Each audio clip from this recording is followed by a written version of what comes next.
Hora Geral. Apoio. Grupo Mendes.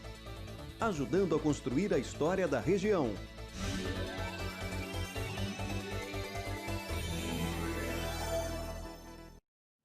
Olá, amigos! A partir de agora, mais uma edição do Hora Geral. Depois de um final de semana com chuva e uma queda da temperatura, nós estamos já na segunda-feira e isso significa que daqui a pouco o Celso Vernizzi vai falar para você se muda ou não essa previsão do tempo para esta semana, porque o Celso Vernizzi é o homem do tempo aqui do Hora Geral. Bom, temos muita informação no programa de hoje, né? E também uma homenagem pelo falecimento do Zusa Homem de Melo, uma grande figura ligada à música popular brasileira e também ao jazz. Bom, vamos começar com informação, isso que é mais importante. Não se esqueça que eu estou com você. Hora Geral, a partir de agora, a gente já começa com uma decisão da Justiça. Eu vou explicar direitinho para os meus amigos do Hora Geral. Uma decisão da Justiça determina que obras do emissário sejam refeitas.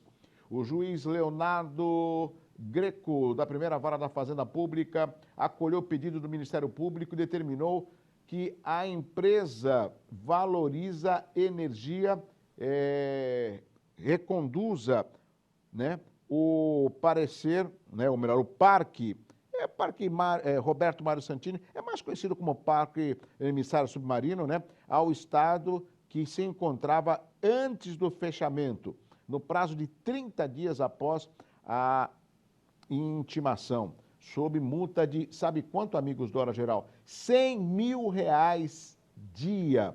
O parque foi fechado em julho para o início das obras dentro do projeto Novo Quebra-Mar. O juiz tentou uma conciliação entre o Ministério Público e a Prefeitura, mas não teve sucesso. A Prefeitura de Santos informa que adotará todas as medidas judiciais cabíveis para reverter a decisão do Tribunal de Justiça de São Paulo. Bom, isso é o que a Prefeitura pretende, né, para retomar essa reforma. O que me preocupa é essa multa diária, porque na realidade o dinheiro sai dos cofres públicos, que é o dinheiro da população. Uma notícia triste: ontem faleceu aos 87 anos um dos grandes nomes da música popular brasileira. Jornalista, escritor, crítico, o Fábio está colocando na tela, o Zusa Homem de Melo. É incrível, amigos, como ele era dedicado à música popular brasileira. A família de Zusa fez um pronunciamento, né, dizendo que ele teve uma parada respiratória, estava em casa e o velório está restrito somente à família. E com isso, né, a família de Zusa acabou fazendo um pronunciamento por meio de nota, abre aspas, com uma enorme dor no coração, comunico que perdemos nosso querido Zusa. Ele morreu dormindo, né, de infarto, após termos brindado na noite de sábado todos os projetos bem-sucedidos. É incrível porque eles, amigos do Hora Geral, ele, o Zusa Homem de Melo, não só respeitado, ele falava com um tamanho conhecimento da música popular brasileira, da bossa nova, livros que ele lançou, e eu tive a oportunidade de conhecê-lo em um evento que nós fizemos no Teatro Guarani já há alguns anos atrás, e ele é um gentleman, né? Ele vai fazer muita falta pelo seu conhecimento enriquecedor da música popular brasileira. Eu pedi para que o maestro da Orquestra Sinfônica de Santos, o maestro Gustavo Petri, mais conhecido como Guga, que ele fale aos amigos do Hora Geral, né, o que significou o Zusa Homem de Melo para a música popular brasileira e, ao mesmo tempo, né, a sua perda. Guga, é assim que todos o conhecem. Obrigado pela participação aqui no Hora Geral. Não dá para a gente falar de música brasileira do século XX e do século XXI sem falar de Zusa Homem de Melo. Zusa Homem de Melo foi um músico, um baixista, que enveredou pelo caminho do jazz e se transformou em jornalista, produtor, diretor, né? A vida dele inteira dedicada à música. Não dá para a gente falar de música sem citar ou estudar alguma coisa que o Zusa escreveu. Ele Ele morreu de um jeito maravilhoso, na verdade, né? Morreu dormindo, depois de ter entregue a biografia de João Gilberto, que parece que ele acabou, depois de ter feito planos para o futuro, de repente ele se foi. É uma perda muito grande para a história, mas ele deixou um legado enorme, né? Todo o trabalho dele jornalístico, o trabalho dele como músico, como produtor, deixa para a gente uma esperança, uma certeza de que a música brasileira é a música brasileira como ela é, e tem muito dedo de Zusa Homem de Melo. Que ele seja recebido de braços abertos pelo universo. Muito obrigado, Zusa. Obrigado mais uma vez, Guga, pela sua participação aqui no Hora Geral. Grande maestro, grande figura, né? E são notícias que às vezes, como jornalista, a gente não gostaria de dar. Mas vamos em frente, vamos em frente. Olha, por falar em vamos em frente, vamos até Maranhão. Você não acredita, amigos do Hora Geral, o problema que teve no desabamento do supermercado já teve reflexos semanas anteriores. O Fábio está colocando na tela o vídeo e você vai entender. Preste bem atenção no vídeo, porque ele vai ilustrar o que aconteceu. Ou seja, este vídeo mostra estrutura instável dias antes de uma prateleira no mercado desabar. Olha só, um inquérito do Ministério Público vai justamente apurar a denúncia de um funcionário do supermercado em que as prateleiras elas estavam praticamente desalinhadas na noite da última sexta-feira, isso em São Luís do Maranhão. Ele diz que um dos estandes foi trocado de lugar sem que fosse desmontada, o que teria deixado a estrutura instável. Olha que absurdo, né? E como mostra o vídeo gravado, né, 2 dias antes da tragédia. Essas imagens serão analisadas, né, e anexadas ao inquérito, né? Ou seja, 8 pessoas ficaram feridas e uma jovem de 21 anos veio a falecer. Eu fico imaginando, peraí, já tinha problema, já estava com um desnível, por que não paralisar, avisar, ouvir? Sabe o que acontece? Às vezes, quando tem as fortes chuvas, amigos do Hora Geral, a gente não dá aquela informação através da Defesa Civil, qualquer risco de rachadura na sua casa, avise a Defesa Civil. Isso aconteceu dentro de um hipermercado, isso foi no Maranhão, e que sirva de alerta, né? E olha, pela imagem você viu que não tinha muita gente. Já pensou se é um dia próximo do pagamento, que tem um monte de gente? Com certeza o problema só cresceria. E se a gente vê um hipermercado como esse enorme, ele deveria, no mínimo, ter uma responsabilidade na fiscalização e ouvir o relato dos seus funcionários. Vamos torcer para que isso não aconteça de novo, né? Olha só, essa imagem é incrível. Olha, desaba tudo praticamente e as pessoas saem correndo. Olha só, meu Deus do céu. Este é o Hora Geral, agora é a hora do Homem do Tempo, meu amigo Celso Vernizzi. Ô Celso, eu quero saber como é que vai estar a previsão do tempo, se vai chover, se vai ter frente fria. Ele é o Homem do Tempo aqui no Hora Geral. Olá, amigos do Hora Geral. O tempo vai melhorar muito nesta terça-feira. Vamos ter sol e elevação das temperaturas, o calor volta e passa dos 30 graus a máxima durante a tarde. Se preparem porque aquele frio vai demorar a voltar na intensidade que fez esta semana, principalmente pela umidade, que dá maior sensação de frio. Ainda temos alguns ventos que sopram do mar em direção ao continente. Frente fria está distante em alto mar, mas de vez em quando escapa alguma nebulosidade com umidade e chega no litoral. Isso de vez em quando pode trazer nuvens para as cidades da orla, mas isso vai passar quarta, quinta-feira, só na sexta é que vem uma outra frente fria por aí e essa poderá trazer uma alteração mais significativa para o sábado. Mas amanhã é tempo de calor em todo o litoral, tempo que vai melhorando no decorrer da semana. Um grande abraço a todos, um bom dia, Hora Geral aqui com vocês, o Homem do Tempo. Tchau! Celso Vernizzi, Homem do Tempo aqui no Hora Geral. Bom, a informação aqui é prioridade. Por falar em prioridade, a Bia Damasceno chega com mais informações aqui no Hora Geral. Estou aqui na pista do Aeroporto Civil Metropolitano de Guarujá. Neste momento, a Infraero está fazendo avaliações, entendendo essa pista e o que é necessário para os projetos de execução de engenharia. Você vai entender um pouquinho melhor. A luta desse aeroporto vem de muitos anos, não é tão fácil quanto parece, mas a gente já passou por as etapas mais difíceis. Etapas essas de contratualização que foi feita com a Infraero, que é uma empresa de expertise nessa área, e eles que estão fazendo toda a capacitação para que esse aeroporto possa estar funcionando o mais breve possível. São trabalhos de sondagem, agora nós estamos também entrando na fase em paralelo do licenciamento ambiental, que é muito importante para que a gente possa fazer as barreiras de contenções, para que os animais fiquem protegidos e a gente possa operar esse aeroporto sem nenhuma dificuldade.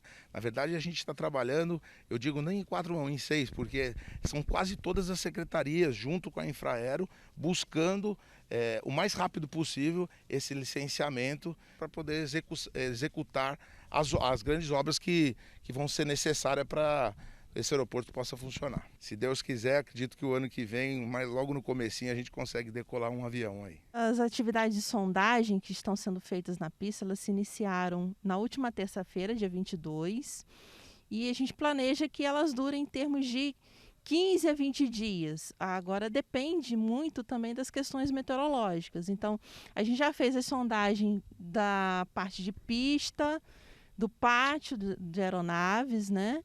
Porém, a parte da área no entorno da pista, foi verificado que tinha a terra ainda não estava muito boa para poder trabalhar, por conta de muita chuva.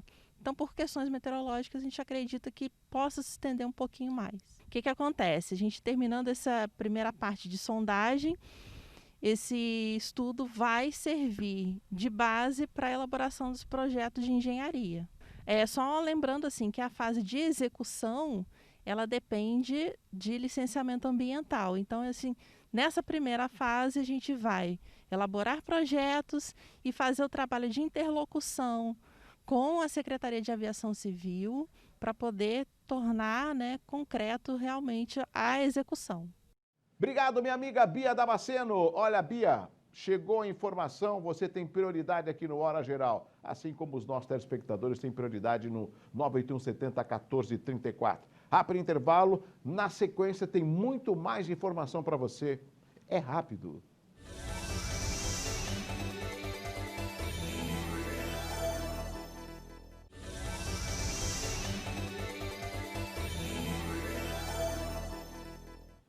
Já estamos de volta para o segundo e último bloco de hoje do Hora Geral. Muito obrigado pelo carinho, obrigado pela audiência. Os nossos amigos sempre interagindo com o Hora Geral. Deixa eu falar para vocês de uma novidade com relação à movimentação bancária.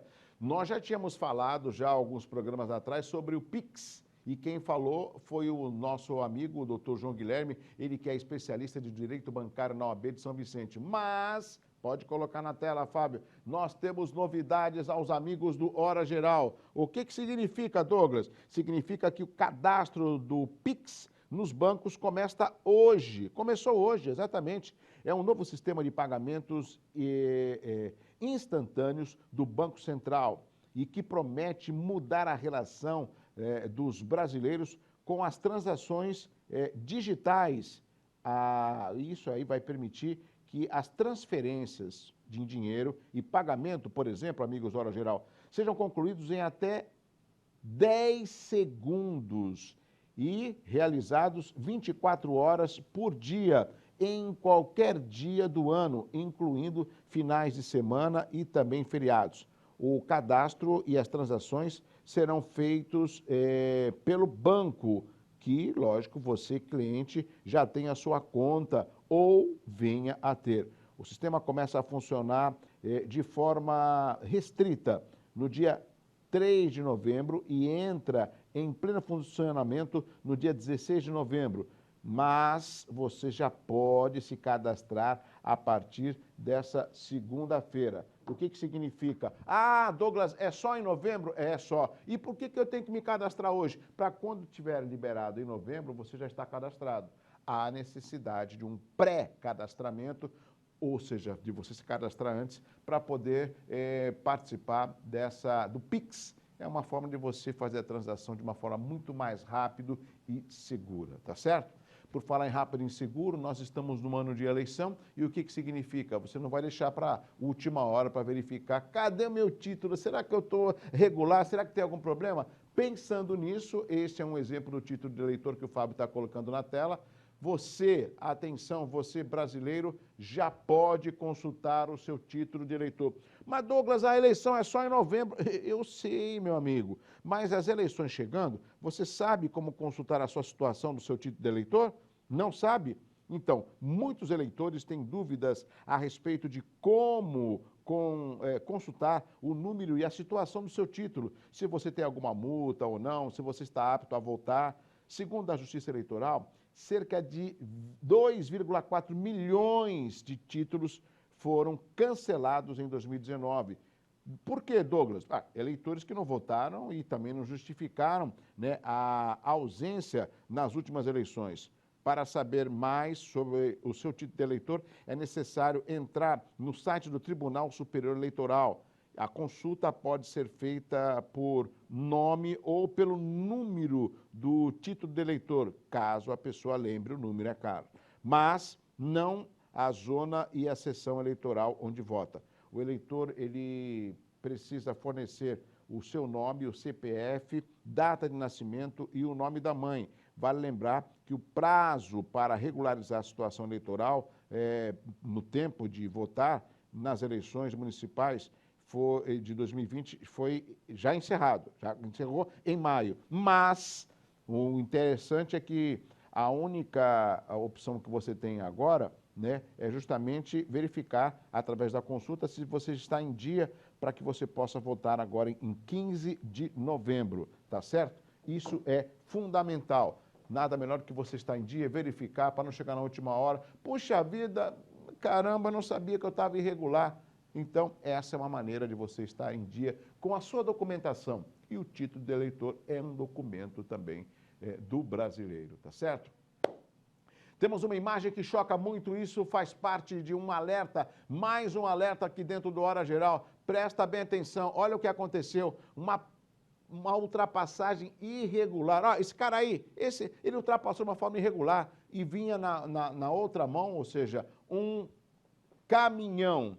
É impressionante, a gente já conversou aqui com o capitão Matias e ele já falou, né, da irresponsabilidade dos motoristas nas estradas. O capitão Matias, que é o responsável da Polícia Militar Rodoviária.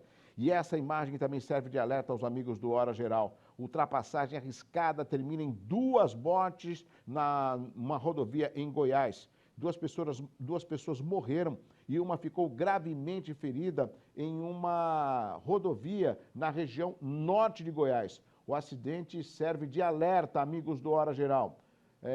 Olha só, nas imagens é possível ver quando o carro branco tenta uma ultrapassagem arriscada e acaba batendo de frente contra o caminhão que trafegava no sentido contrário. De acordo com o Corpo de Bombeiros, os 2 ocupantes do carro morreram antes da chegada do socorro. Já o motorista do caminhão foi encaminhado ao hospital com ferimentos graves. Impressionante. A imagem é forte. Você vê, amigos, o carro que aparece no centro do seu vídeo, ele faz uma ultrapassagem no local errado. Ou seja, se ele sabe que é um local errado, por que arriscou? Arriscou e acabou perdendo a sua vida. Que esse vídeo sirva de alerta e que você respeite os limites de velocidade. Bom, aqui do Brasil, Fábio, vamos fazer o seguinte, vamos até a Índia. Aí você falou, Douglas, o que eu vou ver na Índia? Incrível, eles abriram um sarcófago em plena praça pública. Olha aí, pode mostrar na tela, Fábio. Isso tudo aconteceu na Índia. Impressionante. Você fala, esses caras estão malucos, Douglas? É mais ou menos isso. Mas o que aconteceu? Sarcófago é aberto bem ao lado do público. Esse vídeo que acabou circulando nas redes sociais mostra um sarcófago de mais ou menos 2.500 anos sendo aberto, né, em Saqqara, ou seja, o sítio arqueológico localizado no sul do Cairo, no Egito. O fato, né, gerou críticas por ter sido feito diante do público em geral, né, que não estava nem de máscara, não apresentava nenhum tipo de equipamento de proteção. Isso é perigosíssimo. Um homem chega a tocá-la sem usar as luvas, né? Ao todo, 59 sarcófagos de madeira com múmias que datam de até 2.500 anos foram 2.500 anos atrás foram descobertos, isso no Egito, e de acordo com os pesquisadores, são sacerdotes e também oficiais. De acordo também com o portal de notícias, o DW, as múmias serão expostas no Grande Museu Egípcio, que será inaugurado só em 2021, próximo às pirâmides de Gizá. Incrível, meu Deus do céu, como pode ser fazer isso em plena presença da população, sem máscara, sem nenhum tipo de... Você fala, bom, esse pessoal do Egito, né, eles têm algumas tradições, né, como, por exemplo, alimentar os ratos, né? A vaca acaba sendo um animal sagrado, por exemplo. Então, talvez isso para eles seja normal, mas no momento que nós estamos com pandemia e a pandemia acaba atingindo vários países ou planeta, né, há necessidade de ter também esse tipo de precaução.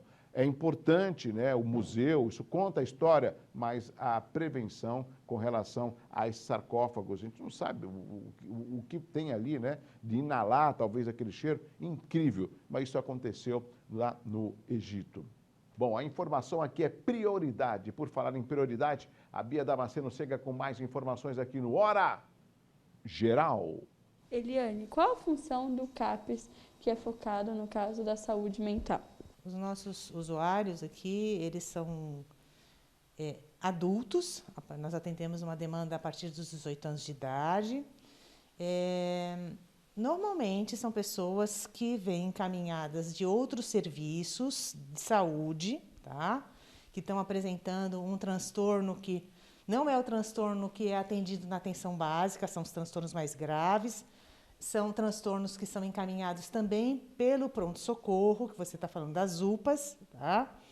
E às vezes também, como a gente tem um plantão aqui diariamente, a população sabendo qual é o nosso serviço, por vezes vem algum familiar e nos procura, olha, eu estou com meu filho que não está dormindo, que está muito agitado, falando coisas que são coisas com coisas e eu não estou compreendendo, parece que ele não está muito bem. A gente avalia a situação. Se a pessoa, de repente, não está no estado tão grave, a gente até consegue fazer o acompanhamento inicial aqui. Então, vem para um técnico que é atendido no plantão, a gente avalia a situação, já passa pela nossa equipe multiprofissional, tá? Inicialmente, sendo esse caso, passaria pelo psiquiatra, e a partir daí a gente, então, faz a avaliação social, psicológica e desenvolve um projeto terapêutico singular. A pessoa que tentou o suicídio, normalmente ela passou pela unidade de pronto atendimento, pelo pronto-socorro, eles entram em contato conosco e eles, então, encaminham para o nosso serviço. Mas falar de suicídio é falar de algo muito complexo, tá? E que não necessariamente é só o transtorno mental que leva uma pessoa a tentar o suicídio. Existem outros fatores de prevalência que envolvem situações sociais, situações culturais também. Agora, falando das pessoas que iniciam o tratamento aqui conosco, né, eles passam, então, por uma avaliação. Essa avaliação vai ser levantada a necessidade desse caso, né? Às vezes é necessária uma internação. A primeira coisa que a gente costuma fazer é chamar a família. Família ou pessoas que, às vezes, não têm uma família ou não têm uma família cooperativa, a gente solicita essa rede de cuidado. Por vezes, essas pessoas que até praticam suicídio, ele tem um histórico de vida que está atrelado a uma grande solidão, tá? E, por vezes, a ruptura dessas relações familiares também, né? Então, a gente tem visto que esse lugar da comunidade, das pessoas que cooperam com a vida um dos outros, que são as associações ou grupos religiosos, ajudam bastante. Aquilo que a pessoa acredita também é um outro fator de proteção. E, logicamente, que uma família cooperativa, uma família amorosa, por si só, ela já é um fator de proteção que já evita uma pessoa até entrar num quadro como esse. Bom, amigos, nós chegamos ao final de mais uma edição do Hora Geral. Eu quero agradecer a sua participação, quero agradecer o carinho, quero agradecer a interatividade dos nossos amigos através do 981 70 14 34. Qualquer novidade, denúncia, mensagem, pauta, assunto que você queira conversar, é só utilizar o nosso WhatsApp, tá certo? Obrigado pelo carinho, obrigado pela audiência, um abraço assim, ó, um abraço forte para você. Tchau, tchau. Hora Geral. Apoio. Grupo Mendes. Ajudando a construir a história da região.